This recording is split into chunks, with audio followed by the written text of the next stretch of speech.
Yeti for ni ashefo ye mo bibia akwaba edeba a daily update TV. So yes, daily update we give you the best.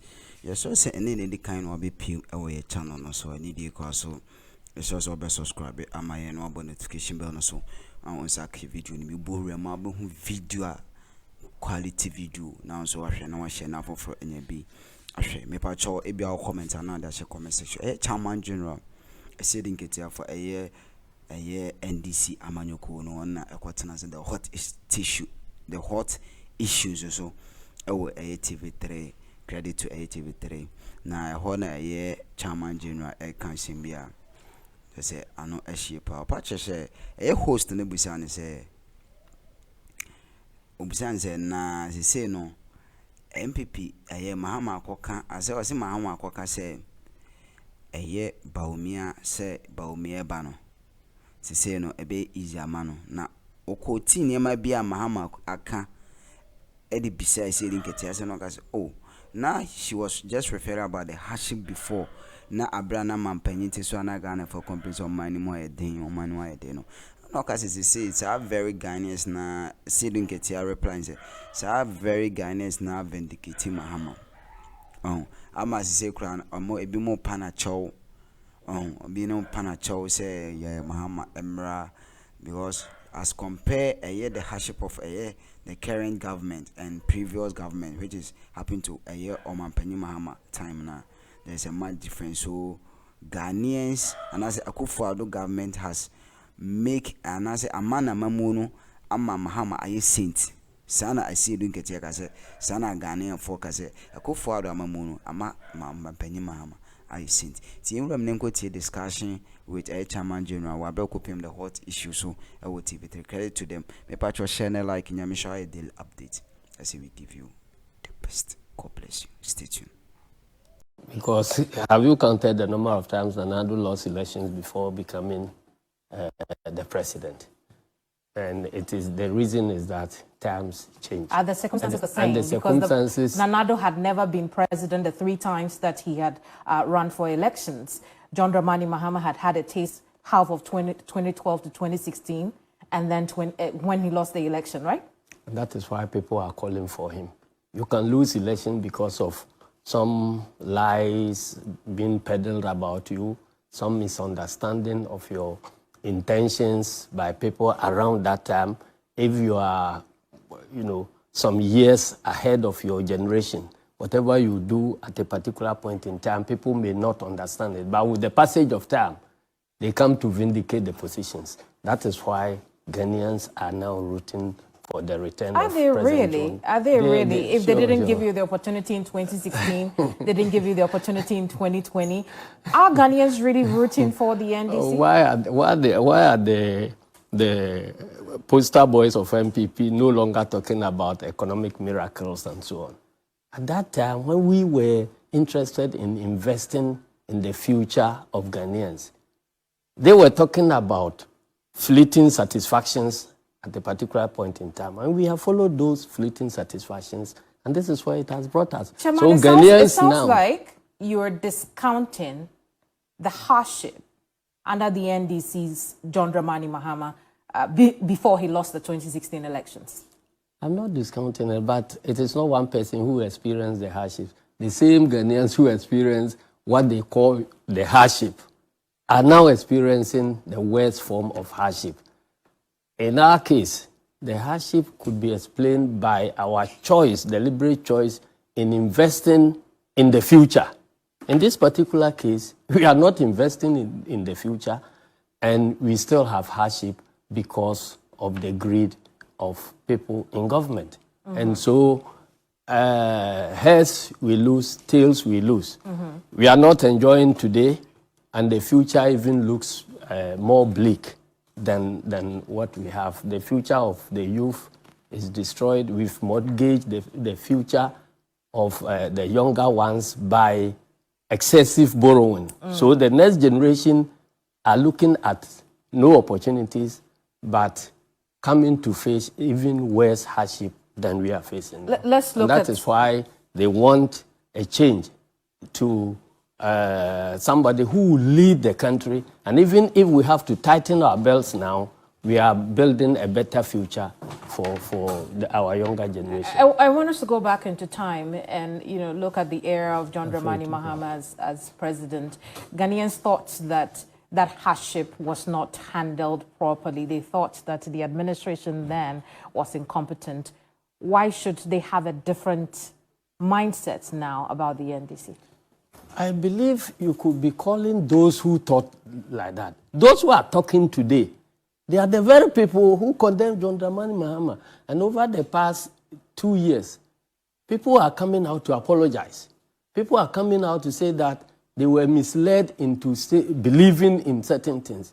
And that is, a stronger vote for President John Dramani Mahama. Because, you see, we kept saying that you can use the media or whatever techniques to brand somebody.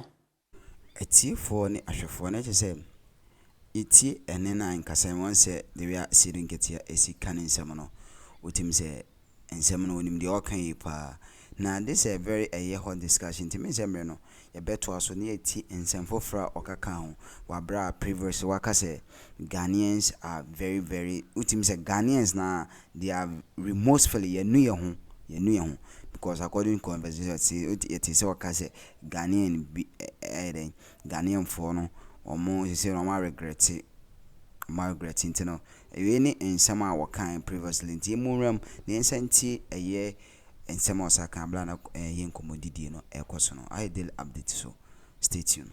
That's what he is not. But when you put him in the position, his real nature will expose him.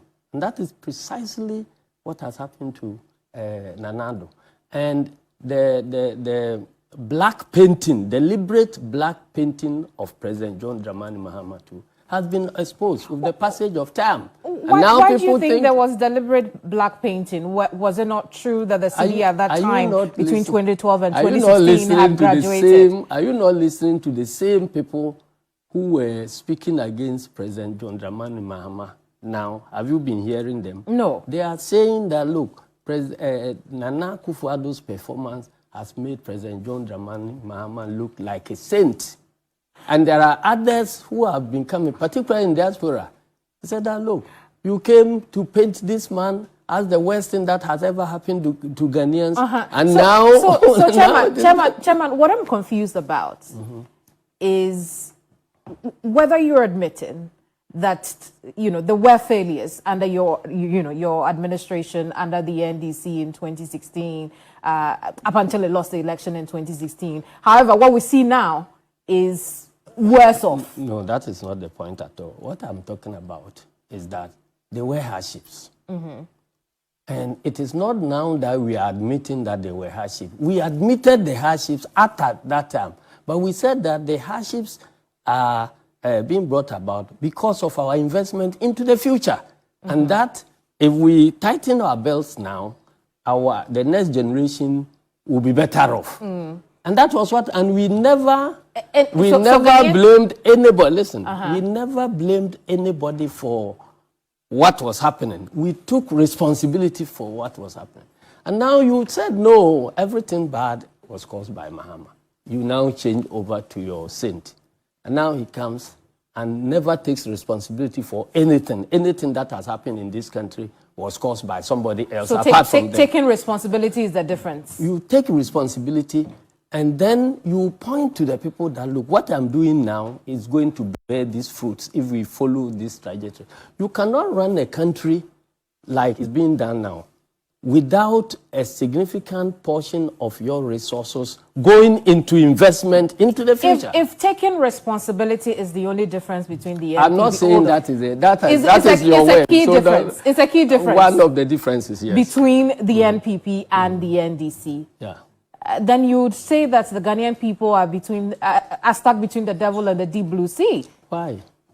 I have not said that taking responsibility is the only thing. Those are your words. No. I am saying that one of the key difference between the two of you. It's not the key difference. It's one of the differences between the two.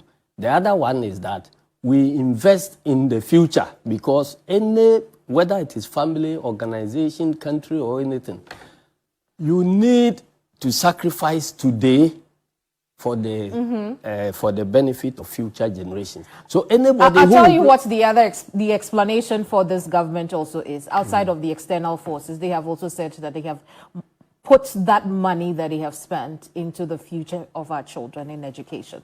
Why? And so, if you are offering explanation where is that? Where is that? You see, when you are running an economy and you have a set of needs, you know how to prioritize and how to apportion your resources so that you will not have a system where part of it will be overbloated to an extent that the other parts cannot come along. All that they are talking about, investment in education, is about free SHS. That is the middle part of education. Go and look at the top part of education and the lower part of education. It's horrible. And so how can you develop education only by investing in the middle part? And even the so-called middle part, they claim to be investing in. Because of lack of infrastructure, you see how they are struggling. Do you know that people are going to be admitted in December and will be vacating this year? Just the year coming. And that is what we'll come back and talk about, what the alternative really is, because it sounds to me like we are in between a rock and a hard place when it comes to the NPP and NDC. No, that is your impression. We are not between the rock and the hard place at all, unless you don't have the sense of choice. Chairman, in a recent interview with Africa Watch, your candidate, former President John Dramani Mahama, said that the NDC and him are coming back to power because the economy, and I'm quoting, the economy is broken. All rating agencies have declared our economy junk. That is a clear verdict. My question is, what is the alternative the NDC and John Dramani Mahama are offering? We need to begin building back the economy to where it was, and then to build on it, because you cannot hand over a future to the next generation with this downward spiral of economic growth. So it is a very important task, and the next few years will not be that easy because we have come to the lowest. What are the target areas in the economy that the NDC would be going after in order to revive it? Well, we will bring our manifesto out very soon, and you will know what it is that we are going to do. But whatever you promise to do can only succeed on a strong economy. Tell me. I'm saying that. What are you tackling within the economy? You need to tackle agriculture strongly. You need to fix our energy problems very strongly too. And then you need to build agriculture and agro-processing. These are key areas that no government can succeed in this country without tackling.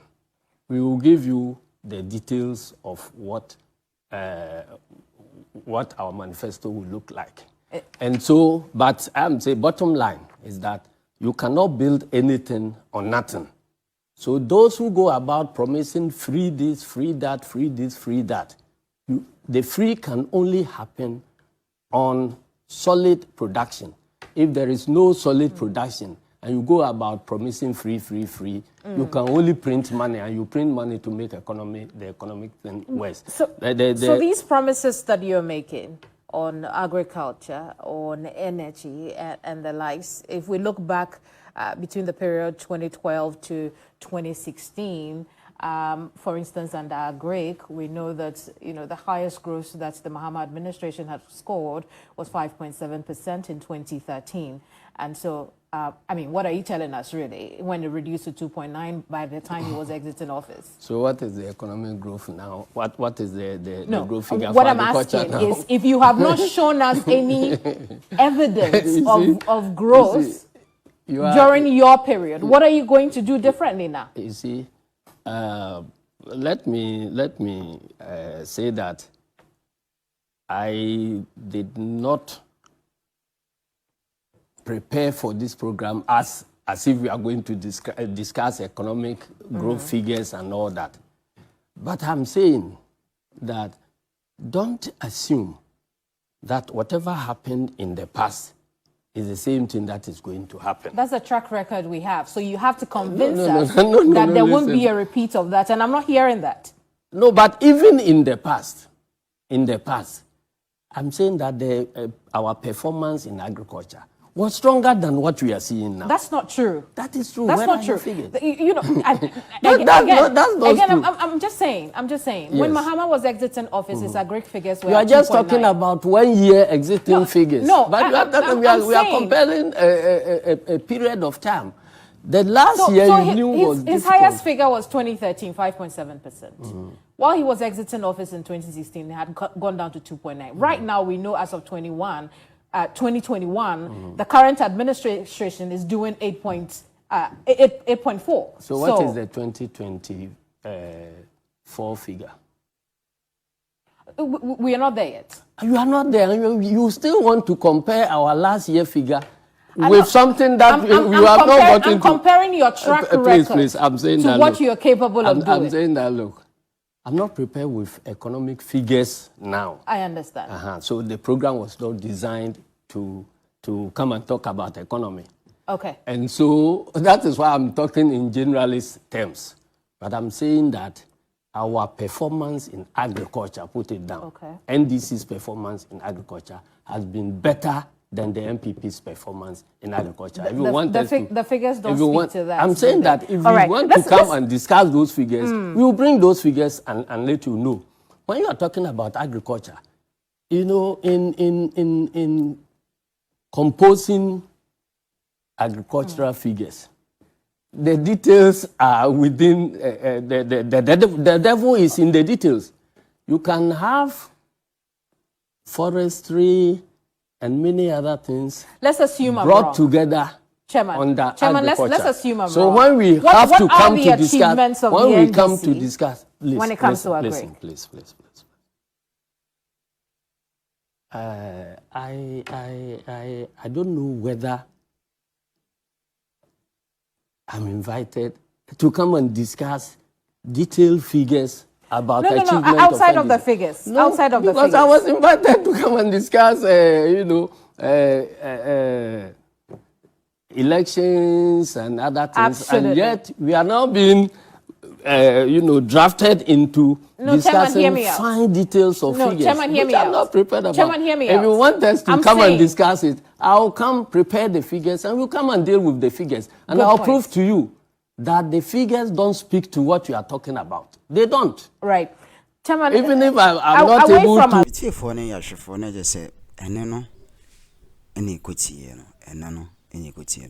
You should say, oh, I didn't share contribution opinion of your comment section now. Na ode show my beje brand na kan me ti phone nyina nso atibi ti show say obeshare no like na fofo nso enya bi ahwenya me sure I daily update TV, so you see we give you the best. You should also be stay connected because there are more current affairs and I say more news here be drop here na also wanya o chefa no hwe. Me sure I daily update so